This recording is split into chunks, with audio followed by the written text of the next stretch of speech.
welcome back to my channel. This is Mary here. For those of you who are brand new to this video, I am a photographer living currently in the UK, and today I have a special guest who is my best friend, and we are going to be talking about the differences between Australia and England. Introduce yourself. I'm Georgia, I'm 21 and I've lived in the UK for 13 months.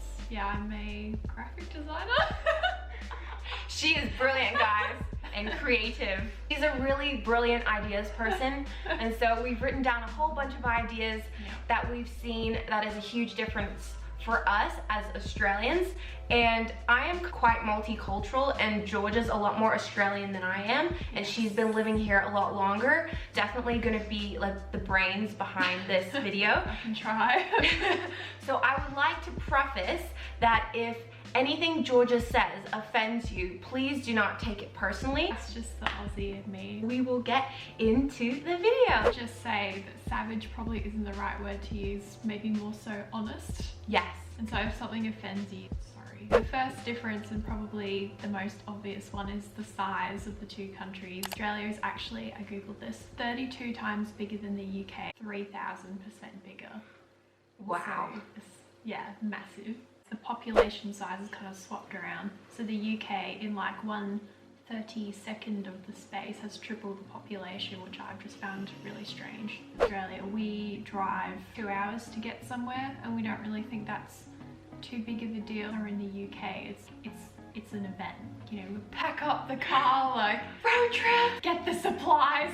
We're driving 2 hours, and then I'm there like, that's how far I drive if I want to go to a decent beach. The second thing that we have noticed is how much British people love butter. They butter absolutely everything, and I have not understood their love for bacon BAPS yet, but I'm slowly understanding that that is a very common thing here. You can go to any sort of place that sells Costa, food and coffee, like Pret, or just anywhere, Starbucks, bacon BAPS. They'll have like a bacon roll everywhere.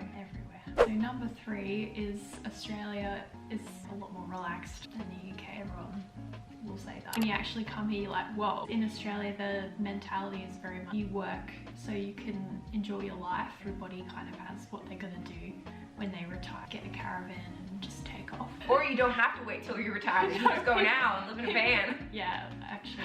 With their kids. Yeah. Everybody over here is a lot more kind of career orientated.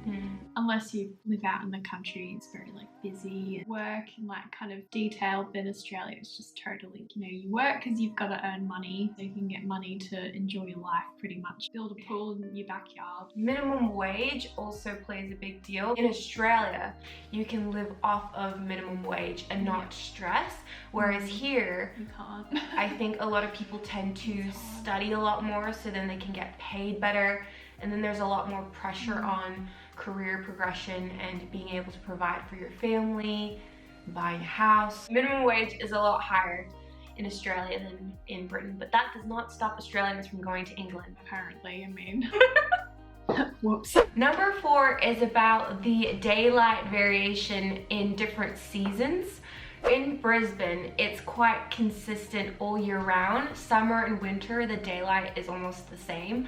But when I came into summer in England, the daylight would last until almost 9:30, 10 p.m. and it came as quite a shock. Full sunlight outside. You just tend to have more energy to do things because you feel like you need to be awake, in a better mood as well. Yeah. Just walking their dog at that time. And yeah, everybody will be out really late at night in the summer just because the sun's out so late. It's like the complete opposite. In the middle of winter, it's like black at like 4 p.m. Sun doesn't come up properly until 8:30 a.m. Don't want to wake up because it's... I think that's where kind of dawn wake simulators or, you know, bright lights come into play if you need to wake up super early, because I think as a morning person it's easy, but if you're not a morning person, man, that is a struggle, and you just feel so sad because you have to get up and 8 a.m. and it's pitch black outside. Yeah. Being an Aussie, like the sun will come up, you know, especially if you live in Queensland, the sun will come up basically the same time every morning all year round. Here, it'll be nearly 9 a.m. and then for me, if it's dark, my body is like, all right, it's time to sleep.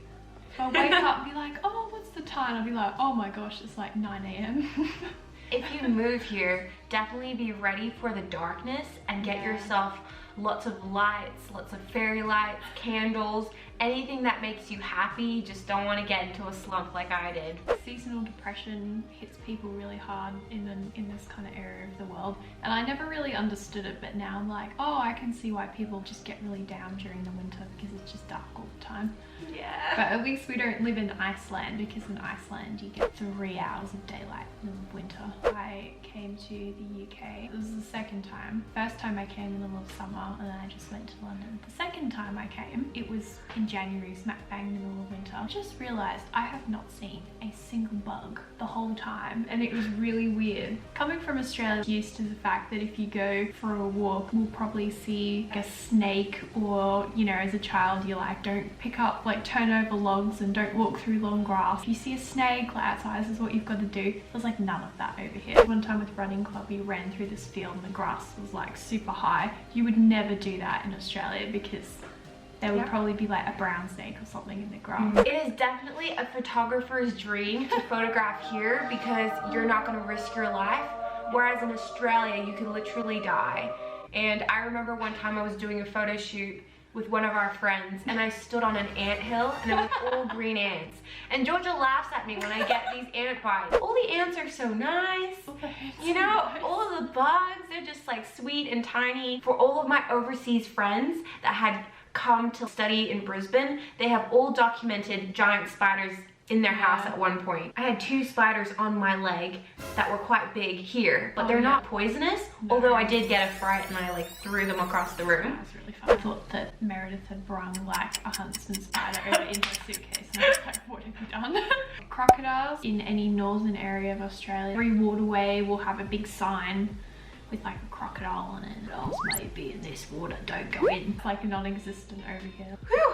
Yeah, they're just logs. Jellyfish that look really cute, but most of the jellyfish that you come across in the ocean can be quite painful. Do your research before you go to Australia about the animals. You will survive, but definitely have some wisdom when it comes to adventures. You can look, but you better not touch. Slip, slop, slap is slip on a shirt, slop on some sunscreen, slap on a hat. Ooh. It's to this little cartoon pelican, and he'd sing this song.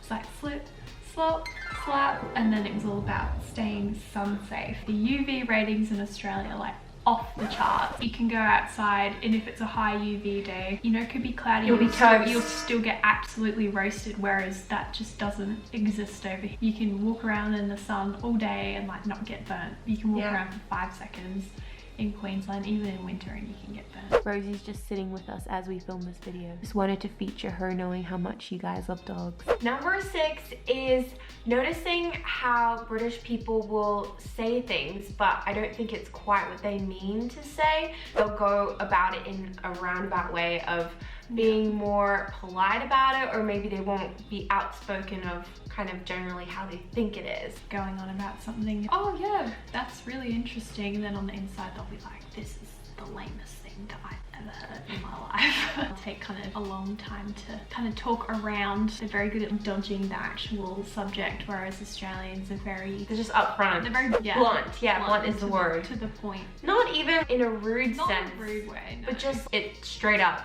Yeah, and not here to waste time. People, especially in southern England, will be like, hiya, like that, and I'm like, hello? It's very sweet. It does sound pretty cute, to be fair. Instead of saying, how's it going, we'll be like, you alright?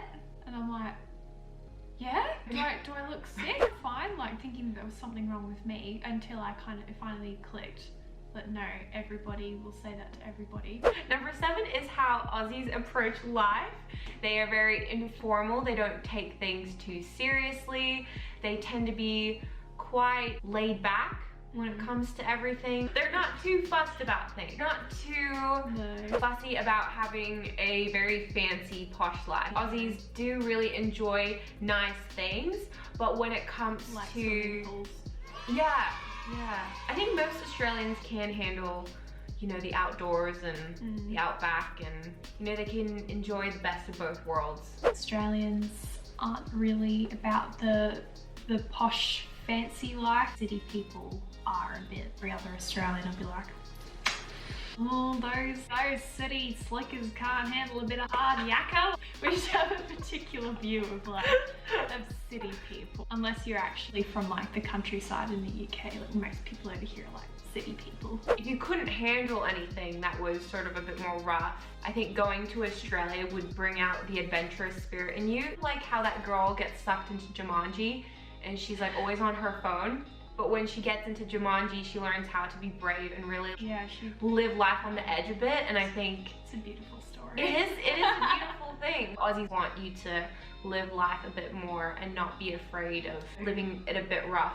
Not be so precious about stuff. There are levels of what's worth getting upset about. Number 8 is, or if it's number 9, I'm not sure, is the size of the roads here. Driving here is quite an adventure. I don't know how people do it. They live very adventurously when it comes to driving. Not in the sense of speed. They live on the edge, literally. Everything is so close to each other. Even how buses are so close to cars. Lord protect them, but they seem to be fine. Sitting on the side of the bus, I'll turn the corner and the other car will be that far away. An inch away. This is why I feel like I have to relearn how to drive here. Even though I do have a driver's license, the rules are slightly different. You give way to people trying to figure out where they're at and where you're at. Do I go? Do I not go? Because everyone parks on the side of the road. Literally no road space as it is, and then you have cars parked in the way. Yeah. It can be quite stressful. At the same time, I guess you grow, get better at driving here. You probably have way better spatial awareness, whereas in Australia, you have all the space. 90% of the time, the road's pretty wide. Drive with an English person first. Be careful. Nobody really indicates over here. If you don't indicate in Australia, road rage. All of a sudden, you drive along, minding your own business, suddenly someone's like, oh no. Heart palpitations. Yeah, always indicate. Number 9, we find in country towns, but the edges of houses will literally be right up against the edge of the road. All you hear all day is cars going past window, and then like there's the road. It's just really, to me, it's just really so close. obscure. Yeah. We find it a bit strange. Like, if you don't think so, please comment and tell us. In a lot of farmland and in the countryside, instead of building fences, farmers will plant hedges. That means that on all the driving lanes going through the countryside, there's just these massive tall hedges. There's no overtaking each other or even like passing another car on a country lane. Yeah, you have to honk to make sure you're not going to drive straight into another car because you can't see anything. And at night time you have to flash your lights to check if someone's coming around the corner. You're really living on the edge when you drive down a country lane. People drive so fast down them and I can't understand. Even on a 1-lane country track in Australia, there's kind of the grassy bank bits on either side of the road. You'll have room to like pull over and pass each other. Number 10 is the amazing coffee that you have in Australia. When you go to England, you have to seek out those nice coffee places. Most of the time people just go to chain coffee stores, which is fine. Like I enjoy Costa and Starbucks and all of that, but when I was in Australia I hardly ever went to those. You just have all these amazing independent restaurants or cafes where people are such coffee snobs in a good way that you have the best coffee possible, and I think a lot of people are missing out. If anyone out there is passionate about coffee and you do specialty stuff, you can start it in Basingstoke in the UK and you will make a lot of money. Our generation, we appreciate a good cup of coffee. I'm not really a tea drinker, but since coming here, I've really upped my tea game. Coffee is the main pillar of Australian culture, and then in the UK, tea. Every problem known to man in the UK is solved by a cup of tea. Meredith cut her finger. Well, don't make worry. a cup of tea. I'll make you a cup of tea so you can calm down. Have a long day, you get home. Oh, can I have a cup of tea, please? Broke your arm, have a cup of tea. You just broke up with your boyfriend, have a cup of tea. Soothes your heart. If your situation's really dire, just have toast with your tea. Sad about Brexit. But there are a lot of English people here that do love coffee. Don't put everyone into that tea bracket. I have met a couple such as John and Helen. The weather, the obsession with weather here, I never understood until I came. It can go from being sunny 1 minute to completely rainy. Although Australia is a lot like this sometimes, depending on where you're at. In the UK, you have to own a rain jacket, own a pair of wellies, as they call them, gum boots. It's just so incredible incredibly wet here, and I wish I could ship all of the rain over to Australia right now. It's so lush here. Yeah, everything's just green. If you want to talk to someone and you don't really have like an in-depth conversation. Oh, how about that nice, you know, sunshine we had earlier today? I took the dog out for a walk. John's mum has all weather apps on her phone. That's hardcore. Apparently, We love you, Mommy, like, if you're watching this. Australia, you know, it'll be 40 degrees and people will be like, just another It is hot day. boiling hot in Australia. It does hail. Apart from having it's like having a wet season. It's just the same all year round. I remember going to school in the morning, freezing cold, like rainy, and I'd be wearing like all my jumpers. By the end of the day, kind of just chucked off all my layers because it'll be sunny and boiling hot. But we're just not obsessed with the weather really. She'll be right, it is what it is. And then over here they're like, this train service has been cancelled because there was a storm and there's leaves on the train line. Be a Paddington Bear who's happy to be in the rain. In a land full of eels. So deep. There's hope for all of us. How old stuff is. England's history goes back to like Jesus' time.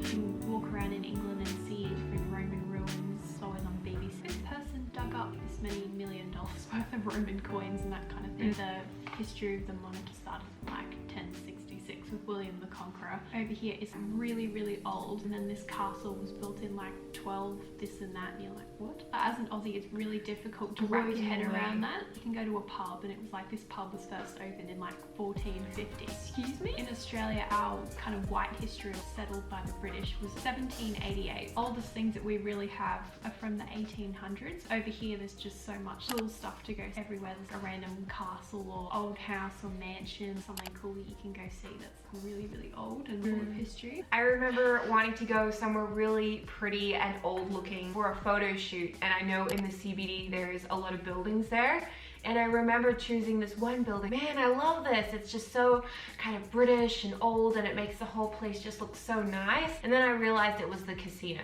Like, man, what a waste. Oh, in Brisbane. Out of all the things you could do with this beautiful building, it's a casino of all things. It's so true. It's probably one of the nicest buildings in Brisbane. It's not an invitation I'm for like, good things, you know. It's not even a museum. Come to Europe, come to the UK, Yeah. do a big tour if you love history. If you like castles, go to Scotland. Every other corner in Scotland has a castle. One thing that I like to point out is the differences in houses here. There are a lot of houses that are 2-story, but I have hardly seen houses that are just 1 level. All the houses here have really cute names. Have a little name on the house, like something cottage or something house. And they'll have all the numbers really well laid out. Australia, it is really hard to find the number of a house. Everything is just 1 level. In the UK, you have like a letterbox slot in your door, and the postman will always come to your door and put the post into your actual door. But like in Australia, it's very much personal space, posty, don't come near my house. A lot of country roads that people live down are just so long in Australia that all the mailboxes will be like in a row, so it'll be like 5 or 6 mailboxes together at the top of the road. And just the styles of houses are quite different. Yeah, super different. All the houses here are built to keep the warm in. Central heating. Roofs of houses. In Australia, there will be like that corrugated iron roofing, and then over here it's like these thick kind of brick tiles, probably just to keep the heat in. The last thing I'd like to mention is the slang that Aussies use. If you have a long name, your name will get shortened. Shortest thing possible. They give nicknames to everything, say things differently. Afternoon as arvo. British people say sweets. Aussies say lollies. Pants versus underpants. You will get into massive trouble because people just laugh at you if you call your pants pants, because they call them trousers over here, and you just think of old blokes outfit. Chino type pants, something you'd expect your granddad to wear. Pants over here are underpants. I can't understand, because the reason you call it underpants is because it goes under your pants.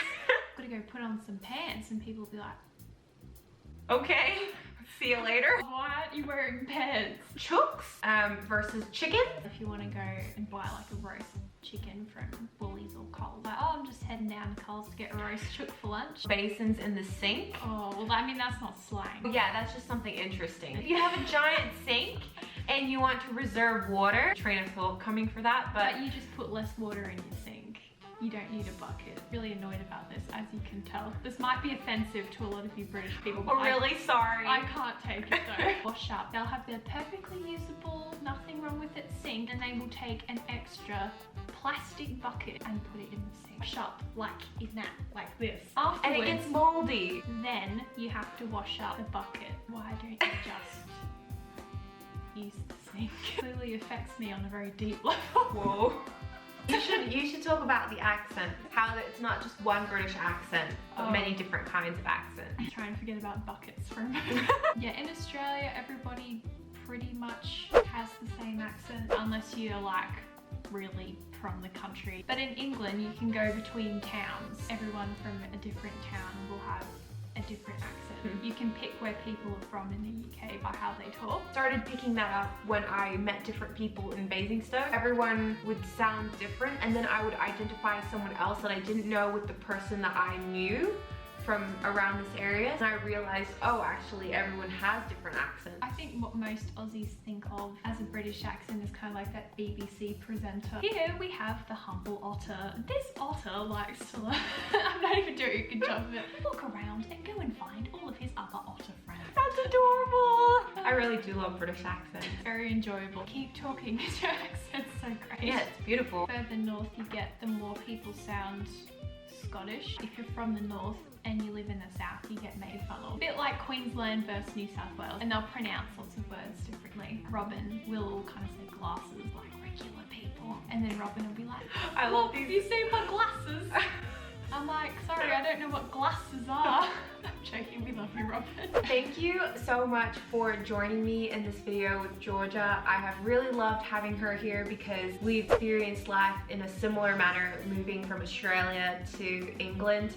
And if you have any points you would like to tell us of things that you see differently between Australia and England, please leave them in the comments below. If you personally have something to say to Georgia after all of the stuff that she has shared, all of my offensive comments, directly tell her in the comments as well. Be kind when you say them because she has feelings. If you want us to do any more videos together, please tell us what you'd like to see, if it's cooking videos or Q&As or things like that. We really love doing things together and we would love to share them with you. If you need subtitles for most of what I've been saying, I understand. I hope that you've enjoyed this video and that, you know, it's preparing you mentally for what's to come when you visit here. Why are you going? Oh, Georgia's going. I'm gonna go before I say something that gets me into trouble.